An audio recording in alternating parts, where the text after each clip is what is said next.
65-годишната Европска унија беше изградена на ветувањето за мир и просперитет. Никој во тоа време не можеше да предвиди дека невработеноста во Грција и Шпанија ќе се искачи до 25% и дека долго ќе остане таму.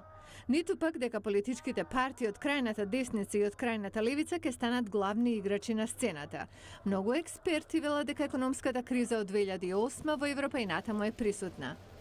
Адриано Босони е аналитичар во глобалната разузнавачка компанија Стратфор. Тој зборуваше преку Skype. Тоа што започна како финансиска криза, прерасна во криза со невработеност и мерки за штедење од страна на владите, што создаде јас меѓу гласачите и традиционалните елити. Тоа го објаснува појавувањето на евроскептични, националистички и партии на протест против мерките предложени од Брисел.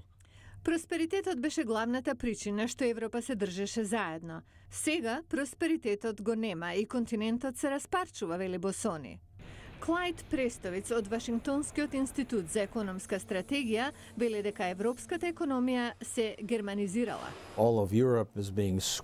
Целата Европа се обидува да дојде до развој преку извоз, зашто германците инсистираат дека нема да финансираат тој уште повеќе да расте. Но Европа ја притиска и проблемот со имиграцијата. Северна Европа е против имигрантите, седно дали се од Сирија и африканските држави или од поранешна Источна Европа како Полска, Романија, Бугарија. Ова е ситуација во Шведска, Велика Британија и Холандија. Дополнителен потрес за темелите на Европа се движењата за отцепување во Шкотска и Шпанија. Најзагрижувачко е, според Престовиц, најавата на Британија за референдум. Ако референдумот биде против Европската унија, Дейвид Камерон може да го забрза процесот, а тој е шеф на партијата од главниот тек на Британија.